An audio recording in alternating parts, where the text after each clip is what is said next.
एक जाती तजुर्बा शेयर करूं अगर आप लोग इजाजत दें। जिस वक्त पीएसएल पाकिस्तान में पहली बार आया था, ठीक है, और जब फाइनल पहला कराची में था, I was there to cover that event.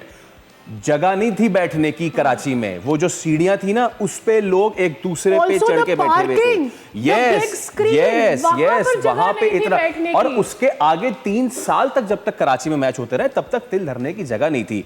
कोई तो वजह, ये वही कराची वाले हैं ना जो उस वक्त रह रहे थे। और आज मतलब बहुत रिस्पेक्ट है अली सरीन साहब के लिए, बट उन्होंने जिस तरीके से कहा कि भाई कराची वाले जो है उनसे मैच ही ले लो, ये हल तो बिल्कुल भी नहीं ना कि मैचेस ले लो। एक वक्त के जब कराची वाले आ रहे देखने और इतने ज्यादा कि जगह नहीं मिल रही उनको, और अब ये वक्त है कि ये हालत हो गई है। शहर से मैचेस वापस ले लेते हैं, ये आप शहर के साथ नहीं बुरा कर रहे, इवेंचुअली अपने साथ, अपने रेवेन्यू के साथ बुरा कर रहे हैं। उसूली तौर पे कराची के 5 मैचेस कराची में होते हैं, कोयटा भी अपने 5 मैचेस यहाँ खेलता था, ठीक है।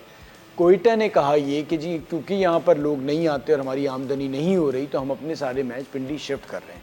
ये वजह बनी है, जो उनका राइट था कि जी वो अपने होम के मैचेस कराची खेलता था, बाकी पहले भी यही होता था। फिर देखिए रियलिटी ये है कि लोग नहीं आ रहे, सही, ये एक सच्चाई है। लोग क्यों नहीं आ रहे वो वजह हमने ढूंढी नहीं। झूठ तो नहीं वजह हमने, सारे मैचेस पिंडी शिफ्ट कर दिए। नहीं, ये तो चले रिएक्शन हुआ, मेरा यही तो कहने का मतलब है भाई, वजह ढूंढो ना। वजह क्या है? आप लोग नहीं आ रहे, वो हमें वजह ढूंढ के, इतने बड़े शहर में अगर नहीं आ रहे तो इसमें हमारी भी तो कोताही है। हम लोगों को जो छोटी सी जगह पे इन्हें पता है क्लब के मैचेस होते हैं तो पूरे ग्राउंड भर जाते हैं। और इसमें एक और बात ऐड कर दूं, जब मैच कराची में हो रहा है ना, तो सिर्फ कराची वाले देखने नहीं आ रहे। अभी चैंपियंस ट्रॉफी का मैच हुआ था, हैदराबाद से लोग आते हैं, मीरपुर खास से लोग बलूचिस्तान से आते हैं, बलूचिस्तान से लोग मैच देखने आते हैं। तो इट्स नॉट के सिर्फ इस शहर के लोग मैच देखने जा रहे हैं, पूरा सूबे के मैच देखने आते हैं। लेकिन